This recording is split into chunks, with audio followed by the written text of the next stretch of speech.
Well, welcome everybody to what is our fourth of four series of lectures dealing with epidemics and how they have affected history. I'm President Tim Gibson at the King's College, New York City, and joining me today are three of our very distinguished professors, and I'm particularly excited to get started with the conversation. But before I do, I want to admit that even during this just unusual time in our history as a nation and as a world, these lectures every Thursday have been the favorite part of my week since we started this. And I'm just really joyful that our faculty initiated this project and that we had this wonderful problem of having so many faculty that wanted to share from their discipline and from their perspective.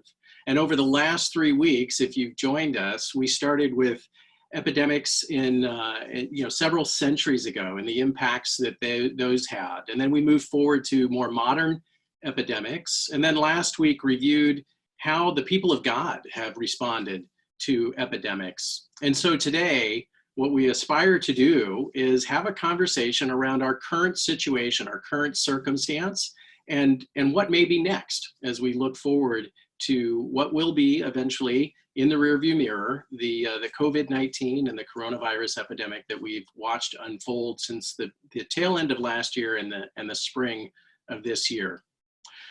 Throughout today, I've got a few questions that I'll use to start the conversation, and today's format will be a little bit different than the previous 3 weeks in that way. The previous 3 weeks included some presentations by our panelists, followed by a Q&A. And today what we're aspiring to do instead is just have a conversation. And you'll see that we've brought in a cross-disciplinary array of professors to speak into the issue. And so if you will use the number that's in the chat box, we'll have an opportunity to take your questions and feed those into the conversation as well. And you can very much participate.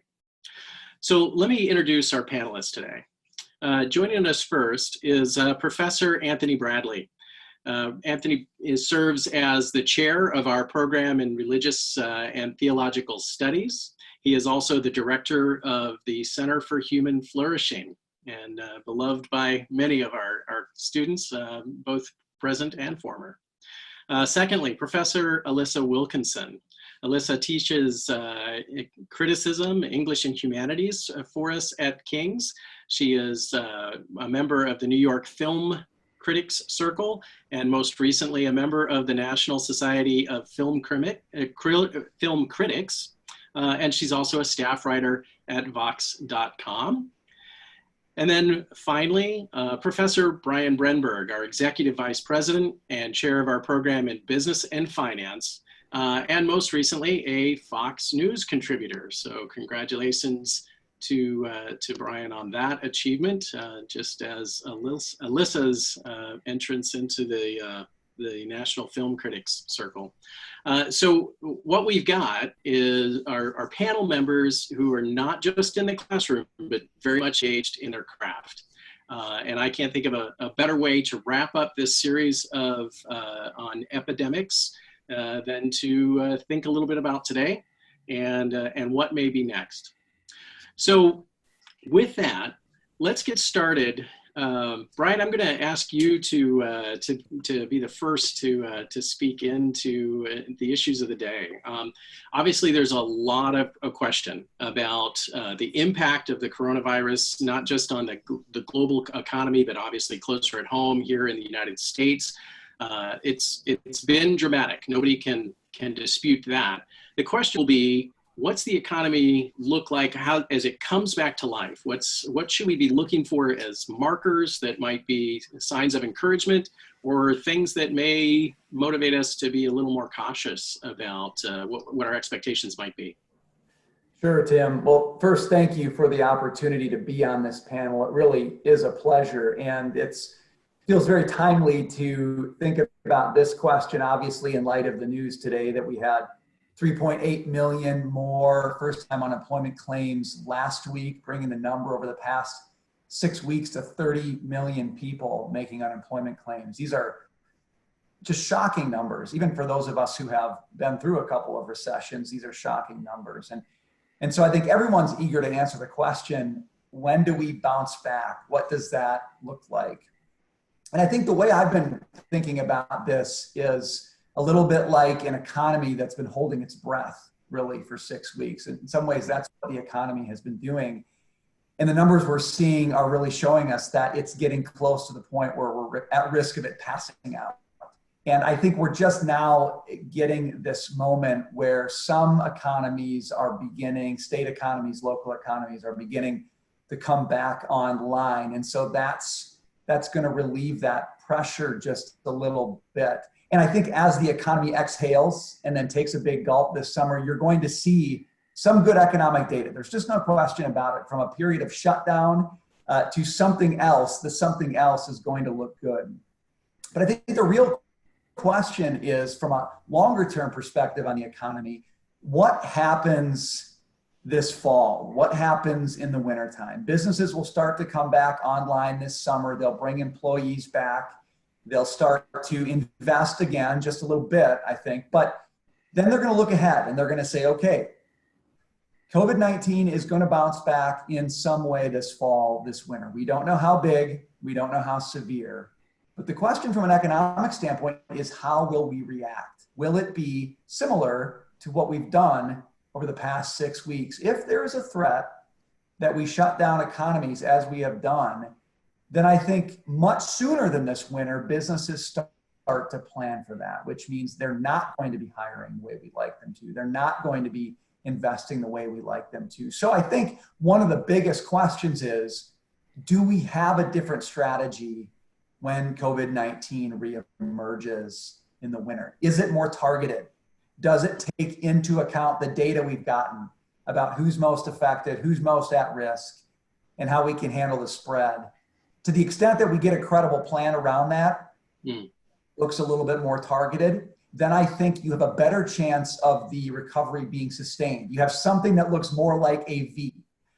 But to the extent that businesses think this could be shut down part 2 this winter, then I think this recovery crawls much more than we need it to. And those 30 million folks that we're looking at right now making those unemployment claims are going to have a slower return to the workforce. Time's going to tell on that. Time's going to tell, governors' conferences are going to tell, and good thinking around how we respond in the winter is going to make the biggest difference on the recovery. All right, thanks, Brian. You've piqued my interest on several points, not the least of which is the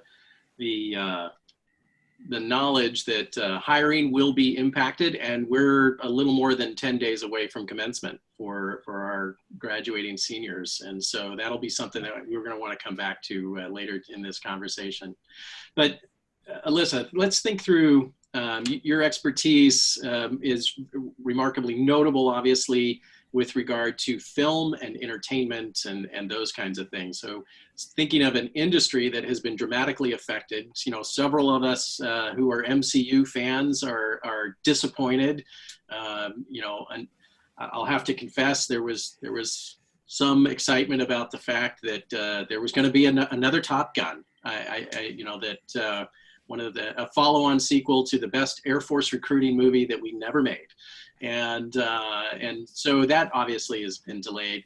Talk us through just a little bit, industry-wide, maybe, what you're seeing and what you're looking at, what the conversations are like in your area. There's a lot of strange sort of things that are happening, particularly in the movie industry, although obviously this affects the television industry and lots of other things as well.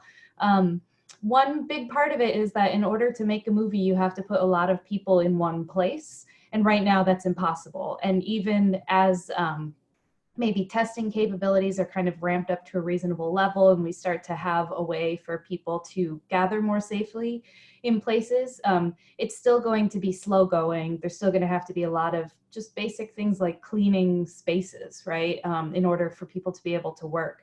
So that means that not only do we have movies being delayed because theaters aren't open, but we also have movies that are starting to be delayed because they weren't able to finish post-production, or they're not able to finish shooting right now, or in some cases they're just delayed because they don't know when they'll be able to start shooting. That becomes increasingly difficult because stars and filmmakers have tightly packed schedules sometimes where they're arranging which shoots they're going to be doing. So it's going to be a bit of a mess. Nothing's going to look like we thought it would. Other things are happening too. So for instance, film festivals, which are a huge important way for movies to get in front of distributors and audiences and pick up speed going into award seasons, which is, you know, the Oscars already next February they're talking about what are we going to do. Those are being delayed as well. The Cannes Film Festival right now is claiming they're going to do something, but they're certainly not doing something anytime soon. It was supposed to start in 2 weeks. I was supposed to be heading there the night of graduation, and obviously that's not happening. Fall festivals might happen, but they might have to happen with social distancing in place. And so that would mean people have to sit far apart.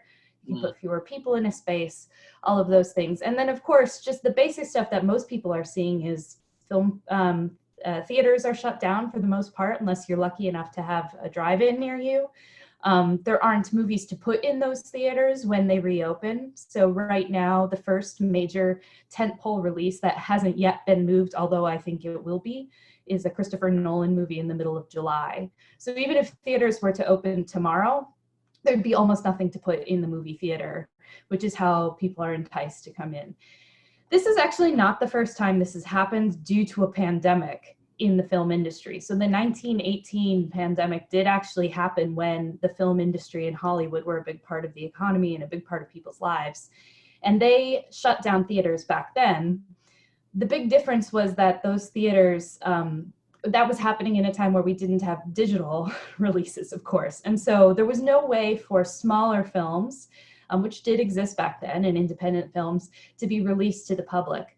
We do live in a time where that is true now. So what we've seen over the past 6 weeks, and what my job has pivoted to as a reporter, is covering all these really small movies that typically only would have shown up in New York and Los Angeles, and people around the country then wouldn't have gotten to see them maybe for months. And they would have had to rent them on iTunes. Now they can do it the weekend of release. So that's really changed the dynamic of the industry. And it means that by the end of this year, I don't know if big films will have come out. I don't know if people will have heard of most of the movies that are coming out, because it's very possible we may still be primarily watching movies digitally. And what that means is that smaller movies actually have a weird chance right now to get an audience they might not have gotten otherwise, and even possibly to get Oscar attention. The Academy voted 2 days ago to suspend the requirement that movies have to be in a theater in order to be eligible for the Oscars. They have to have planned to be in a theater right now, but they don't have to have actually come out in a theater. And that means that some movies that maybe they're small, or they premiered at Sundance, or they've never gotten a theater at all, are suddenly eligible for big awards that are usually kind of, all the air is kind of sucked out of the room by big prestigious movies made by big prestigious names. So I think that's really reflective of a shift that could happen in the culture industry, and in particular in Hollywood, which is where things that didn't used to seem possible suddenly seem possible because they're being done. Can we put a @movie on a streaming service even though it has a high budget? Well, we can. We've done it. Trolls World Tour made $100 million in at-home rentals. Sure, these are special circumstances, and there's people whose kids are going nuts at home and they rent the Trolls movie for them. But that doesn't mean that we couldn't consider other ways of releasing films in the future. It doesn't mean that maybe even theaters couldn't become events more, and that people would think of them more as going to a concert or going to a play than going to the movies. I don't know. That's a big open question. And the last thing I'll say about that is that for me as a critic, that's kind of exciting, because often it's these smaller films that, or films from around the world, that people don't even bother with because all their attention is taken up by whatever one of the big 6 Hollywood studios is telling them to go watch in a theater. And I'm hopeful that will maybe tune people into stuff they wouldn't have discovered otherwise, and even maybe help develop taste for all of the many, many good movies that get ignored throughout the year. Okay, so yeah, thank you for that. It's interesting to see the downside of the impact, but then there's also this other opportunity and an opportunity to pivot as a result. So, all right, Anthony, let's think about that notion of pivot for a second. And we have seen so many elements across the country that are related to feedback about how people are thinking about their faith right now. We've seen reports from bookstores that they're sold out of Bibles. We've seen, maybe benchmarking off drive-in theaters, that there's been drive-in services in different parts of the nation. And so there is obviously an impact on how people are thinking about perhaps the nature of control and how much of our world are we actually in control of. So help us process that just a little bit. What do you think are the key elements that we should be prepared to have conversations about, or to think through well with each other, and certainly with our students as we're continuing our relationships there? Yeah, those are great questions. There's a lot of uncertainty in the world right now. And just as we saw after 9/11, there was a major spike in people pursuing and having interest in faith traditions. Church attendance spiked right after that. And if we think about this current generation of college student or college age students, say person in their late teens, early 20s, they've had a pretty rough go, and churches and institutions that seek to serve these populations are struggling to figure out how to serve them. And in fact, it's not just them, it's also their parents. So if you just sort of think about some of the history here, we have a generation, sort of Gen Zs, right? They were sort of born late 90s, around 2000. They were born into a 9/11 world. Right? Terrorism was so much a part of how they experienced the news when they were toddlers. Then a few years later, they experienced the recession. The housing crisis happened here. And many of them witnessed their parents getting divorced. They witnessed their parents losing their house. It was another blow to this idea that the world is safe, that the world can be safe. And now as they're in college, about to enter into the workforce, many of them are actually already working, they get another jolt with this pandemic. So those spaces and institutions, churches and schools that have walked with these kids all these years are really having to sort out, how do you do a couple of things? One, how do you give them hope? That the future could be better, will be better than the past. And then secondly, how do you also encourage those who care for them to do the exact same thing, or rather to believe the exact same thing? So it's not just the students, it's also their parents. So their parents were parenting children that came into a 9/11 world. Their parents had to figure out how to talk about the recession of 2008. Their parents are having to also figure out right now, how do we give our children some hope about their futures that we're all uncertain about? And I think what's important, and maybe what's different now, in most college campuses, the counseling offices are overwhelmed. One of the markers of Generation Z is that anxiety and depression really mark so many of the things they wrestle with. Millennials were really more considered those that wrestle with being self-centered. And Gen Z is sort of called the coddled generation. And it really looks something like this. And instead of parents preparing their children for a rough and bumpy road with potholes and things like that, this generation is characterized, so says the data, by parents who basically wanted to bubble wrap their kids, and also parents who wanted to snow plow and make the roads safe. So the parents wanted to fill the potholes and wanted to pave over all of the bumps. And this has totally been destroyed now, right? The world is not safe.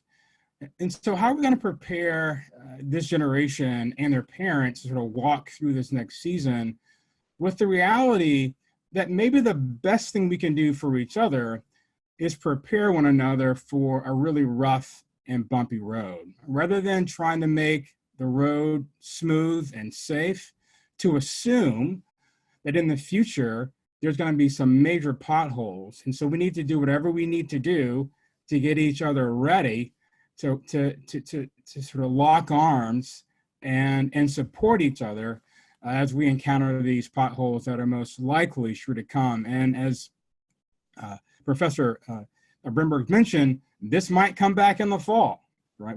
There may be a 2.0, and so we need to be getting ready for a really bumpy, turbulent future.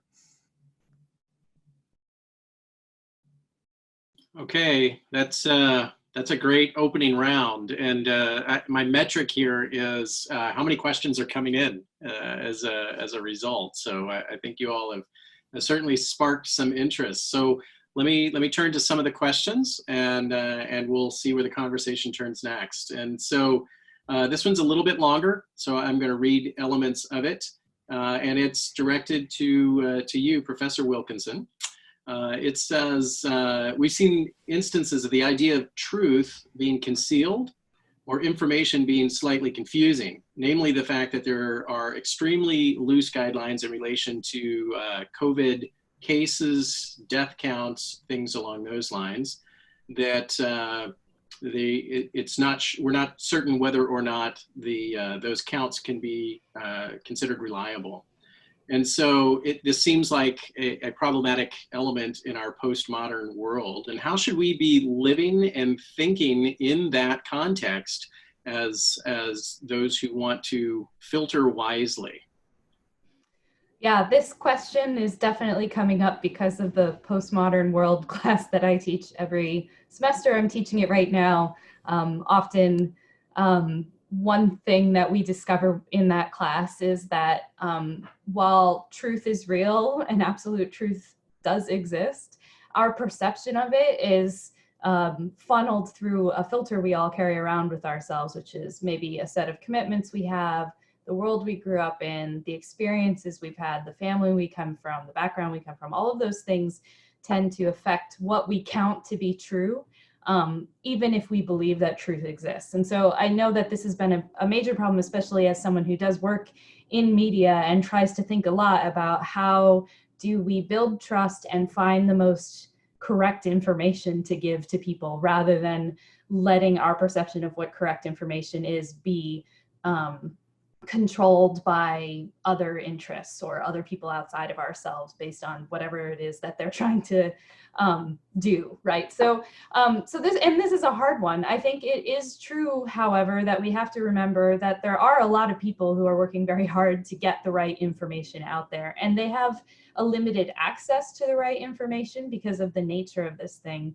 One big thing that I've been thinking about a lot is how we are so unused to and unnerved by living in a world where there's something we don't understand. All of us have grown up in a world where vaccines exist, where we assume that science basically kind of understands how different kinds of illnesses work, and that, you know, we'll be protected by, you know, medicine. And this whole thing has been completely overwhelming to us. And that's why the barrage of information that's coming at us all the time feels even more overwhelming, because it seems like not only do we not know what's going on, but nobody knows what's going on. And this is really, really unsettling, and there's no way out of it. We're all stuck in it together. So, you know, I think a little bit of what you have to do is, at the end of the day, you have to approach everything with skepticism, but also approach it with an assumption of like both skepticism and an assumption of good faith and not bad faith right off the bat. Because if we can come to information and say, okay, I'm going to assume that the person behind this is doing the best job they can under the circumstances, and I'm going to check with a bunch of different sources, then I'm going to start to get a clear picture of what's going on in the world. I think what we see in the world right now is that most people approach everything with an assumption of bad faith, unless it's someone who inherently agrees with their beliefs in some way. And that's just not helpful, especially when we're in a time of crisis like this. This is, you know, a time when people are pulling together. They're trying to like find the right information, save lives, get people what they need when they need it. And those kinds of presumptions, I think, are good, balanced with skepticism and balanced with the realization that what we're experiencing is unlike any other time there's even been a pandemic in the world, because we have the internet, we have all kinds of forms of media, we have bubbles that we create for ourselves, and we all have them, and that's different than it's ever been before. So we have to remember that we live in a specific time with a specific set of characteristics, but that there also are real, genuine attempts to find the real truth by people who believe it exists, that are happening around us all the time. And that's, I know at King's, that's one thing that we're working with our journalism students on all the time, is how do you kind of cut through the noise and make sure that you neither fall prey to bias, but also don't fall prey to the myth of objectivity. Nobody can be fully objective, but we can do the best that we can to bring the truth to people who need it. Okay, awesome. This question came in for Dr. Bradley. So it's a follow-up to your question about parents, and essentially says, how do we encourage parents who may be characterized as the millennial generation and themselves, potentially bubble wrapped or overly protected? There's no evidence to support that assertion, but just the question of how do we support parents in a way that then trickles down to Gen Z? It's a great question. I think one of the possibilities, and I was speaking to another college president about this last week, is that it's highly possible that because this generation has had so many bumps in the road, this could be the most resilient generation we've seen in this country since World War II.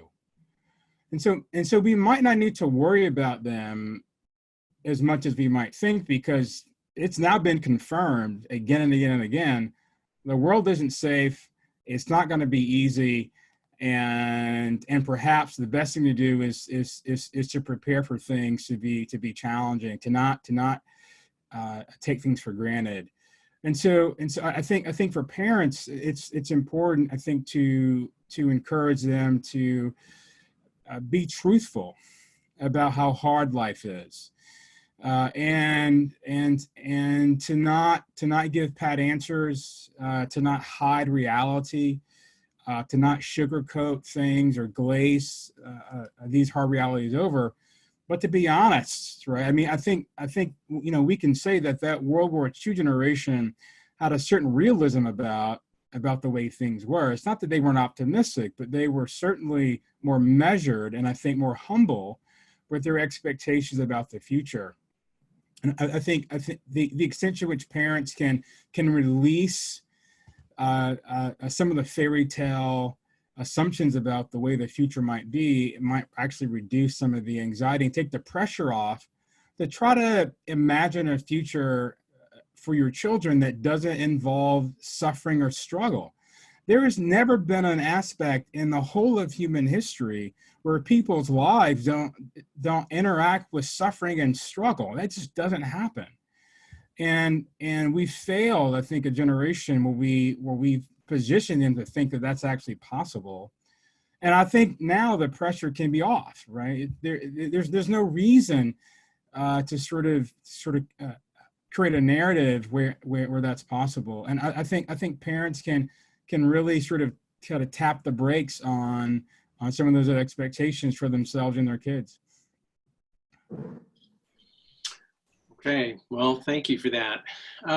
Professor Brenberg, we've heard a little bit now, both from Professor Wilkinson, Professor Bradley, about the notion of truth and how one thinks through truth at this time. How does that play out in the market? What do we see that might be encouraging in the market, maybe something that should bring us a note of caution in the market? What's the implication for this notion that Gen Z might be the most resilient generation since the World War II generation? I think that's a remarkable reality. Yeah, I'd love to interact with that a little bit, because I think I identify a lot with what Dr. Bradley's saying. This generation really was just beginning to grow up during the post 9/11, and so has had its upbringing marked in some ways by big events that had very real economic consequences. I do think, though, the question of whether this is going to be the most resilient generation does come down to how they think about their response to problems. You can take a lot of punches, but the question is, what do you do then? Do you lick your wounds, or do you do something with what you've learned from those punches? And I think that's the open question for Gen Z. You know, look, forget about coronavirus for a second. This is a generation that was absolutely going to have to be willing to create more opportunities for itself than any generation that we've seen in recent memory, because we already had, architectonic forces at play in the economy. Automation is a real thing. It preceded all of this. It is going to continue apace. It might accelerate through this, which means the job, going out and looking for a job is going to be less prevalent. Going out and creating one is going to be more prevalent. So this generation was already challenged in some ways to have to step up and fill in its own potholes. The question is, were we preparing them to do that? The answer now is we have to. Coronavirus just adds more to that mix. But that means in a moment like this, okay, so we've got the class of 2020 is not going to walk across the stage. It's not going to happen, at least now, maybe in the fall, maybe next year, but most of these students are not going to have what they would come to expect. They're not having the last semester that they've come to hope for or expect. What do you do with that? Everybody's going to lament it, and everybody should grieve it. But then do you look at it as an opportunity to show the world how you can adapt in a moment and be able to tell that story as you go out into the marketplace, or don't you do that? Does it merely become a moment for grieving? This generation has the chance now, I think, to make that decision and say, this is the first opportunity, one of the first opportunities I have as somebody in the marketplace to show people that I'm about adaptability, recognizing the future is not going to be perfect. This isn't going to be the last time I have to do this, but I'm going to start now and build the character traits. They're going to make me somebody who can succeed in a world of uncertainty. I like that this could be the most resilient generation we've seen since World War II, but part of it is going to be showing what the resilient response to the world looks like. And that still, to me, is an open question. Okay, so we're starting to settle in towards this theme of resiliency and dealing with the unexpected and things of that nature. Professor Wilkinson, one of the questions that came in was, what do you anticipate that these themes might do to narratives and TV and film and maybe even other forms of art, maybe performance art, performing arts, or visual arts, or potentially other art expressions? And what themes might we see? Maybe what we've seen in the past for these globally disruptive events, and how those might have influenced art, and what might that lead us to expect going forward? One thing we know about artists is that they're very good at processing through their art. In fact, it's kind of it's the thing artists do, is process the world through the things they make. And we can see, even just looking at the 20th century, how the really cataclysmic events that happened during the 20th century, the world wars in particular, really led to new movements in art and new ways of people just creating art. And a lot of times it had to do with breaking barriers for what art had to be about, right? Maybe it's we're finding new ways to represent reality that more clearly reflect our inner lives and our emotions and how we've all been affected. We also see that art is the place that people come together in order to process those things together, whether it's through song or through movies or through paintings or through literature. The works of art that really stand the test of time usually aren't the ones that were the most popular ones at the moment, or that made the most money, or that attracted the most eyeballs. Usually they're the ones that really caught something about the moment that might have even been uncomfortable to people who were encountering it right then, but then were able to help people work their way through what they were feeling and what they were experiencing, and then be able to pass that on to the next generation. And we're still obviously reading things and looking at things and listening to things that were written 50 years ago and 100 years ago and 500 years ago, and the Psalms, right, all the way back to ancient literature.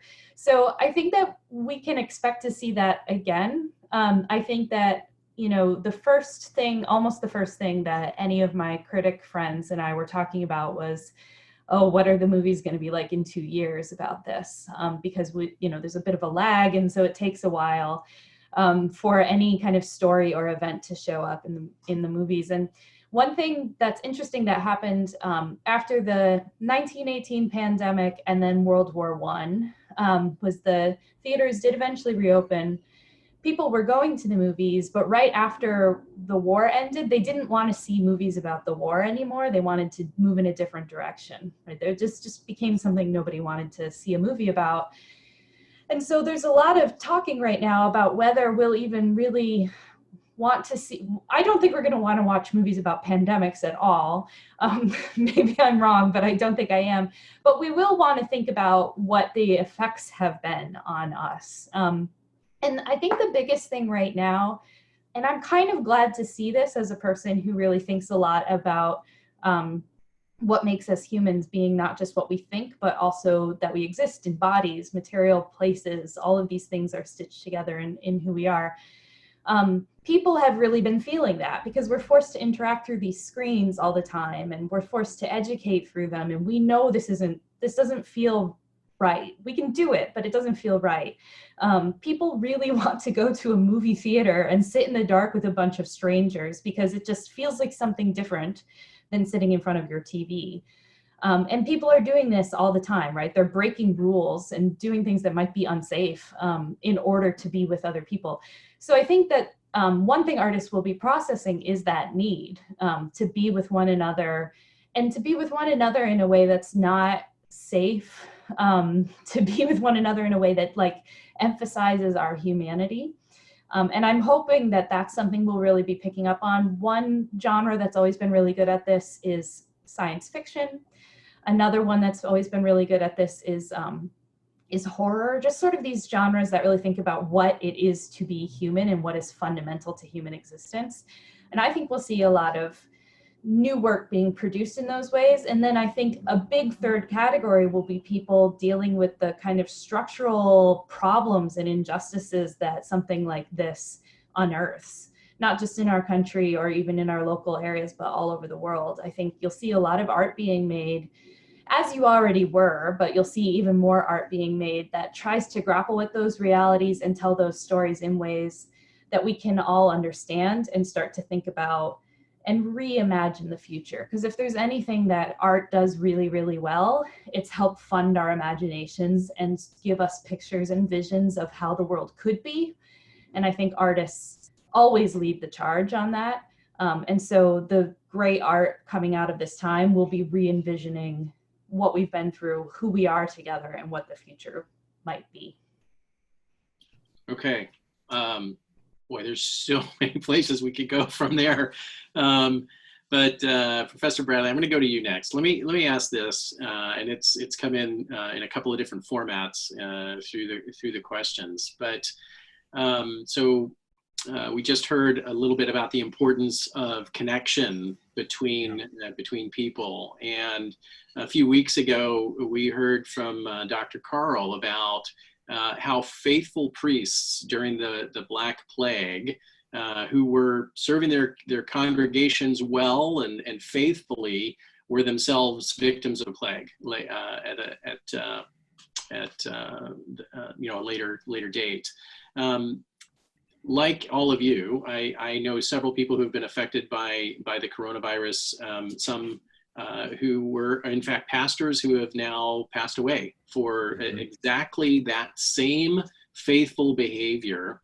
And so I'm wondering what the implications are, because we heard from Dr. Carl what the implications were for the Catholic Church at the time, and how that took an unfortunate turn and then eventually set the stage for and led to the Protestant Reformation. In some of these communities that we're seeing this same dynamic unfold now, how do we avoid that? How do we, what are the implications for the layperson in the congregation?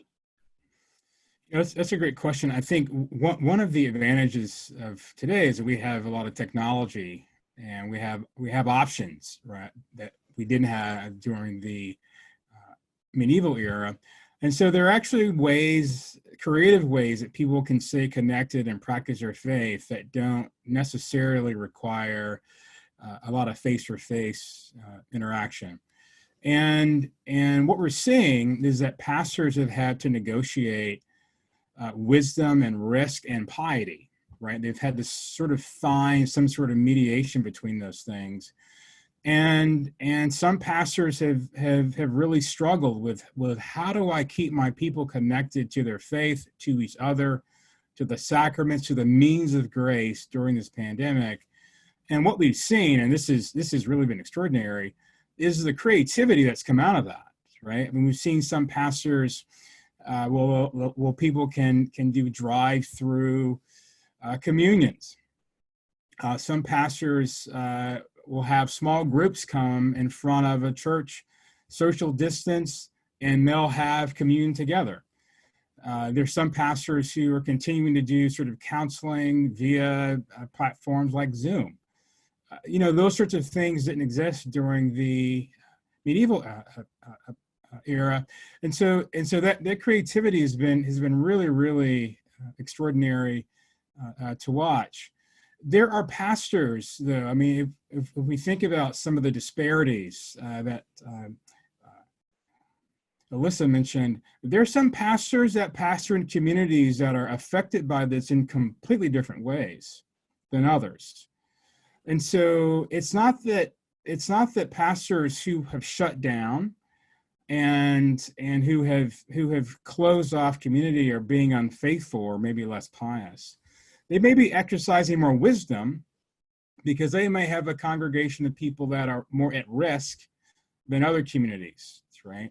So, for example, in the African American community, we know that certain pre-existing conditions like diabetes, asthma, hypertension, et cetera. I mean, these sort of comorbid maladies make you more susceptible to infection and dying. And so pastors who pastor congregations where people have more pre-existing conditions than other sorts of congregations and communities are being much more cautious about having their people get together. And so some of those dynamics are going to depend on the makeup of people's churches, the ways in which their community norms have negotiated connection, and really and what we're seeing is it's a case-by-case basis, right? Some churches do some things that other churches can't, and vice versa. But what isn't helpful is when churches sort of say, well, those people are stupid because they are continuing to do this, or those people don't have they lack faith because they're doing that, or this other church, I can't believe they're doing that. Those norms aren't consistent across the board. And so some pastors are really wrestling with their deacons and elders about what's the best way to maintain that connection, because people want to be connected, right? They actually want to stay connected. And some ways have been great and some ways have not been great. And it's been tragic to watch some pastors and some churches make some decisions that put their people at risk. It also points back to something Alissa said as well, that the information is critical, because some communities have been given very bad information and data, and because of that, they made very unwise and poor decisions. And so the information flow and stream is critical to get to people who lead churches and lead communities in the nonprofit sector, because they're making decisions based on this data and based on this information. And so that's the world in which pastors are in, and we should pray for them as they make the best decisions for their people. Okay, thank you. Yeah, several parallels between Alissa's comments and your own about information and assumptions and decision making. Brian, one of the questions that's come in for you links uncertainty to innovation and suggests that there might be some companies or some entrepreneurs who are particularly adept in this environment right now, that the uncertainty actually is fueling their innovation. And so the specific question is, are there areas and instances in which you've observed that you find encouraging, things that might endure beyond this current crisis? Yeah, I really identify with that question. And actually, if I can link it back to something that Dr. Bradley just said, I think this is actually one of the key questions around which there's going to be a lot of division in this country, and perhaps even on this panel, is to what extent are we comfortable with patchwork approaches to the problems that we're facing right now. Dr. Bradley just talked about very different approaches within churches in different regions, given who happens to go to the church, what the profile is. It's the same thing in the economy. You know, you have people in South Dakota with a very different perspective on what the economy should be doing in the midst of a virus spreading. And the reason I bring that up in the context of innovation is that ability at some level to have a patchwork response is the thing that makes innovation possible. You have to allow people to try things that perhaps most people, perhaps the experts think is unwise or unworkable or undoable. That's very uncomfortable. That's very uncomfortable when you have some data suggesting X is true, and you have somebody over here saying, well, you know what? I actually don't buy that data, or I don't buy the way it's being pitched, or I don't buy the way it's being contextualized, and I want to challenge that.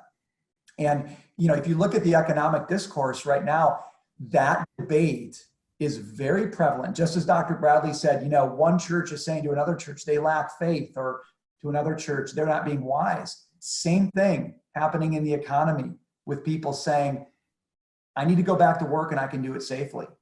And one group over here says, unwise. Other group over here says, you're out of touch. And it's very hard to resolve that. So one of the policy questions going forward is, to what extent is the federal government or state governments going to create those local spaces for patchwork responses that might not be consistent across the board? Or will this become a moment where things become very much more top down?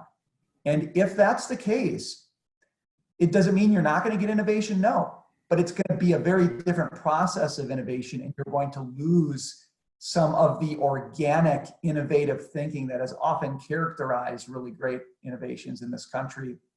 Debate's not over. I would say it's heating up by the day on that issue. Okay.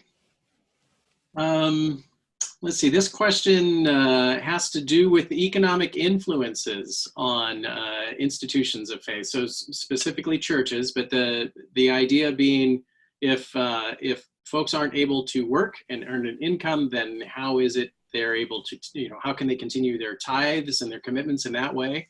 And then what are the implications? Tony, you want to start on that one? Yeah, I can start there. I mean, I've been in conversation with lots and lots of pastors about this, and frankly, they're nervous because when you think about the way these things sort of lag and cascade, I mean, a lot of nonprofits and churches, they get most of their giving is year end. It's Q4, right? And we don't know what the fall is going to be like. And I mean, if we think about the potential unemployment numbers, anywhere I've seen estimates between 14 and 32%, possibly. I mean, you know, people are going to be less willing to sort of give cash in those contexts. So I know a lot of pastors that are really, really worried about tithing and giving in the fall. And pastors are already preparing, and this is, part of the ripple effect, to lay off part of their church staff. I know some pastors who've already had to do that. Programs that were scheduled aren't going to happen now. They're preparing for the fact there's going to be a massive budget crunch. They might have to cut their budgets anywhere from 10 to 30% by the end of the year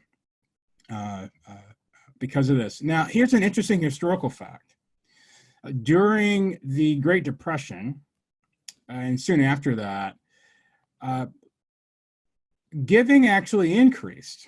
It was really fascinating research on that. People were actually more generous to local things during and after the Great Depression. What tended to dissipate a bit was the giving by very high-end, sort of super wealthy people. But your average Joe and your average Sally, they actually gave more money to more things locally because they didn't want those institutions to die or disappear.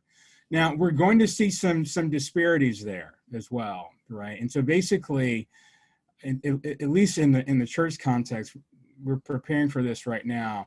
There are some churches for whom they get almost all of their revenue from cash. People putting cash in plates on Sunday, cash and checks. There are other churches with younger congregations that tend to be more professional. Their giving was already 40 to 50% online. And so those churches are actually less likely. And in fact, some of those churches have automated giving, right? And so we're going to see some disparity between, I think, working class and lower class churches are going to struggle because they're cash dependent, and essentially the churches of elites and the upper class will actually do better because people are giving on apps and they're giving online. And older congregations, you have people in their 70s and 80s. My parents are around 80 years old. They don't give on apps. They don't give online. They still write a check and put it in an envelope. And so pastors are having to sort of negotiate that as well. So they're nervous, but I think if we look at history, they should be hopeful that if the trends continue, the people are still going to give. Okay, I like that optimistic perspective in the local generality. It seems like folks want to help those that they know. Is sort of my assessment of what you just shared. So, Alissa, we've talked briefly about some artists in particular that are remarkably adaptive. Life throws them a curveball, and they still figure out a way to swing and hit at it. What's the implication of that adaptability when it comes to cultural influences, where culture is created? If we're unable to come together, for a foreseeable period of time, what might that offer in terms of opportunity? What might we see? You've already talked about some of the more centralized rulemaking being loosened a bit, which creates opportunity in the film industry. What else are you thinking or seeing in that area? Yeah. If there's one thing we know about artists, it's that they are used to having to be adaptable. All those things Brian was talking about are very familiar territory to artists who rarely have things like steady revenue streams or obvious paths to success or, sort of like anything resembling a plan, right? Artists kind of are working off the cuff all the time. Especially, in the US where art is an almost entirely private kind of enterprise. So I think what you see a lot of times is that there certainly are people who are trying to figure out the business of art, but there's also people who are just making the art and trying to share it with others. And that's a lot of what art is. It's just a gift for a lot of art makers that people create and they share it with the world because they feel like there's something there that people will appreciate. And so a lot of what I've been thinking about is how art has to be a commodity a lot of times in order for people to feel like they're being successful.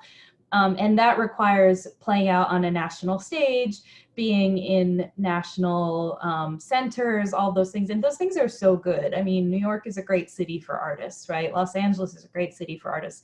That's not going to change.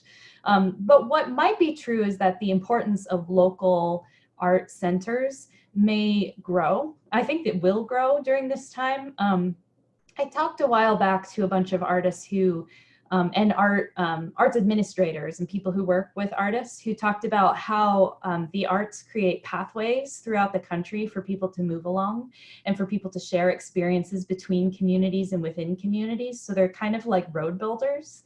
And so one exciting thing for me is the idea of like a small city in the Midwest suddenly discovering that when this is over, people are really, really excited to go to the theater, not the movie theater, but the actual theater. And so suddenly there's more energy around that enterprise.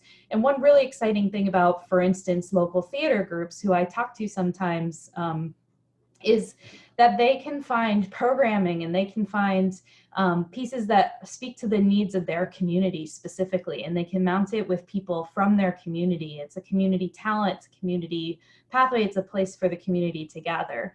And so those community-based organizations have a real opportunity, I think, going forward. Also, if giving increases, to local places, that's exciting for people as well. I also think in maybe a slightly more commercial art form like film, we see an opportunity now for small independent theaters, which again can figure out how to program films that their community specifically responds to. They have 3 screens. It's not a multiplex. It's not an AMC or a Regal. It's got 3 screens. They can find movies that they think people will really be interested in their community, and they create a community gathering place through that. And if these big chains could be looking at bankruptcy, depending on how long they're not able to be open, or there's nothing for them to show. If that happens, there still will be space for those independent theaters if they can stay afloat, or if the community can come together and bring them to life. And that to me is very exciting because it actually gets back at what art is about. Art isn't about being like a competition or a race to the top or like trying to make $1 billion. It's about shared experience, processing the world together, having a place for us to come together, to be creative, to benefit from one another's creativity, and to cross borders between ourselves that we put up artificially. So I think there's a lot of possibilities there. And I do hope and very much believe that it will be, these students I've been teaching for the past 10 years who are really energetic and excited about creativity, about creating stuff, about making those spaces. These Gen Z students who, to me, are so interested in and concerned for the real problems that they see in the world. Art is a great place for them to be working and responding to that. And so I hope that this becomes an opportunity for them, while also recognizing that this is enormously challenging. There are people who are going hungry and are going to because they already were barely making their bills, and now there's nowhere for them to work to do that. So I think there's a lot that we have to reckon with, especially in this country, about how we think about what the purpose of art is. But I think that the local art communities have a real opportunity, and I hope that it means good things for them in the long run. Hey, Tim, can I jump in there really quickly on that? Yeah, please. To tie that thread, because, Anthony a moment ago talked about the response at the local church level after the Great Depression. Alyssa's talking about maybe the move toward the local and the arts. I think, right or wrong, actually, you're going to see something in the economic sphere like that as well. There's just no question right now in this moment that there is much more skepticism and distrust of the foreign, of the international, than there is of the local. And again, those may be for good reasons or bad reasons, but the way we view China has fundamentally changed over the last several years on a number of dimensions. And that's true of other countries as well. And one of the responses from the business perspective, from the economic perspective, is a move back toward preference for the local thing. And so I do think from an economic standpoint, you're going to see local businesses who can tell their story in a local way have a brand advantage. Those businesses, I think, are going to be involved in strengthening that brand advantage by investing in other local initiatives like the arts. It actually wouldn't surprise me in some locales if churches partnered in those ways as well. And so I think you've got kind of a triumvirate of local initiatives and local momentum happening that's going to shape many years to come, certainly the next several years, and could mean a lot for local communities. I mean, it really could change the flavor of how people think about their home and what a home is and what they stay in their home for, what they go to their home for. And it's broad-based. You know, it's not one particular space. It's in some ways all of American life that's going to wrestle with that. Yeah, if I can just add one thing really quick to that, I think you know, people are actually learning and exploring parts of their local communities they didn't even know existed, right? I mean, I this is personally, I discovered a park I didn't know existed about 2 miles up from my apartment because I went running and I was like, what is this? And I just kept running and I discovered this park. And families are having to use parks and they're having to use all these local places to take their kids out of the house, and they can't go that far. And so part of the beauty of the discovery is that I think people are discovering things right in front of them that they hadn't seen before, because we've been so focused on things in a distance and we're so connected globally that the local thing down the street, we just zip right past it, right? And if some of these sort of national chains collapse, we're only going to have local things to be patrons of, and that actually could be a really, really good thing. Okay, well, we're coming to the end of our time, and there is there is zero chance for us to get through the rest of the questions that have come in. So well done to all of you. You've certainly piqued interest from a wide variety of participants. Let's just go around, you know, with each of you and just gather final thoughts a little bit before we wrap this up. So. Brian, can we start with you? Final thoughts, final takeaways about the impact of epidemics on history and our current situation moving forward.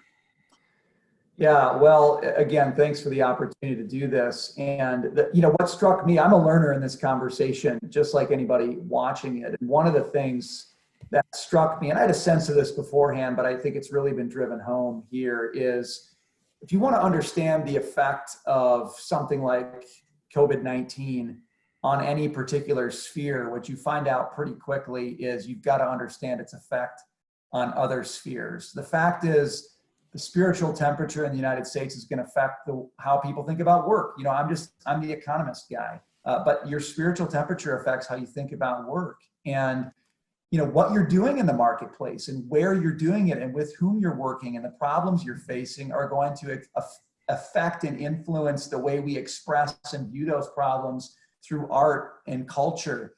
You know, one sphere enables another, one sphere informs another, sometimes one sphere limits another. And so as we move forward, as we try to understand COVID-19, I think the narrow approach to simply looking at health, or simply looking at economy, or simply looking at culture and arts, or simply looking at the spiritual realm is going to leave us with a picture that's actually not helpful. And the most helpful pictures will come from people who are willing to speak and listen and solve problems together in a cross-disciplinary way. And, you know, doing this sort of thing with my colleagues really gives me a lot of hope for that, because I do think as a result of that conversation, really important insights can come to the fore. And I appreciate those that came to the fore today. Thank you for that. Yeah, absolutely. Okay, Alissa, what are your thoughts? What are the final takeaways that we should be thinking about in terms of art and culture and postmodernism, and how do we make sense going forward? Well, I'm a little biased because I did write a book about the apocalypse in pop culture that came out in 2016, and it's been a weird time to have written a book called How to Survive the Apocalypse, but I did. And one thing we talk about a lot in that book is that apocalypse, it doesn't mean the end of the world. It means an end to a world. So, you know, we see this happen over and over in the Bible. The first story of apocalypse is Noah and the ark. The Bible ends with an apocalypse. But what it means, actually, the word that apocalypse comes from, it means revealing. And so times of apocalypse are times of great upheaval where what's real is revealed and what's kind of the reality behind the curtain that we've put in front of it for ourselves is revealed. The curtain gets pulled back and we see what's actually going on. So the book of Revelation is full of, you know, these sort of strange stories that actually reveal reality to us. So I think this is undoubtedly a moment of apocalypse, even though I don't think it's the end of the world, but I do think it is an end of a world. And moments of apocalypse really challenge us to like step back and say, okay, like what is real and what have we just laid on top of reality in order to make it more palatable to ourselves? What are the lies we've told ourselves, or just the myths we've believed, or the things we've taken for granted? I do think artists are really, really good at this. They often cut past what's on the surface to the heart of things by telling stories and showing us things that we wouldn't have maybe even realized ourselves, right? A great work of art that like blows you away, makes you uncomfortable, and makes you see the world differently. And so the moment of apocalypse that we're in right now is a moment of opportunity for all of us to not like bury our heads in the sand and just like rock back and forth and say, when will this all be over and we can go back to normal? But rather to say, okay, what is this revealing to us about what the new normal ought to be? You know, what are the possibilities that we used to think were impossible that now are being revealed as possible? What are the things that we're finding out that we didn't want to consider before? And that requires creative thinking. It requires not just putting one group of people in charge, but putting lots of groups of people in charge. We need creative people. We need technologically minded people. We need scientists. We need economists. We need people who can write policy. We need all of those things in order to have a good and just society. But I think we're seeing the effects right now of not always having paid attention to what is actually going on in the world and wanting to kind of hide that reality from ourselves. So that's all I've been thinking about for weeks, but I think it's, for me, a really helpful framework to think about what's happening is that, yeah, it is the apocalypse. There will be more of these moments, but it is giving us a moment to see the world anew and then the challenge to move forward with that knowledge. All right, very well said. Thank you. All right. Well, Tony, no pressure to follow that. Yeah, no pressure. I saw you nodding enthusiastically. So yeah, that's, you know, what is the new normal, right? And I think the opportunity here is for us to remember that the most sort of cataclysmic event in human history is the death and resurrection of Jesus Christ. And I think that God's people can be really hopeful because God is still in control. This is his world.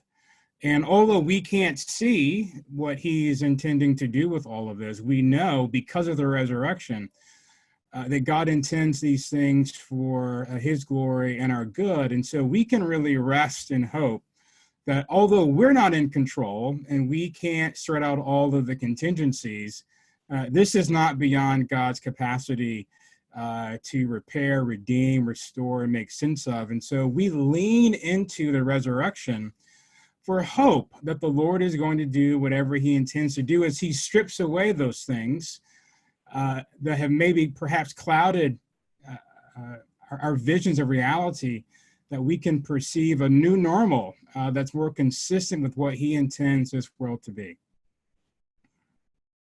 Well, I don't know that we could have finished our 4-part series on a better word than that, honestly, from ancient epidemics to modern epidemics to the reaction of God's people in response to epidemics, and then to today and how we can go forward thoughtfully, carefully, prayerfully together. This is one of the things that just brings me so much joy about our community at the King's College, is just being able to look at the same topic, with different expertise, with these colleagues that we all think so highly of.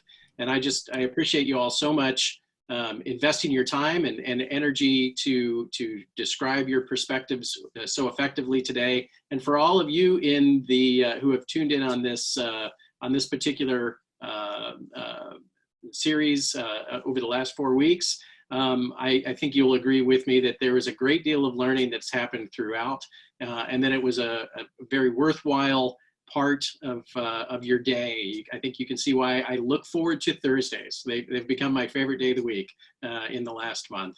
So thank you for joining us at the King's College, New York City. Thank you for the time and the investment. Think well, choose well, stay healthy, and be safe.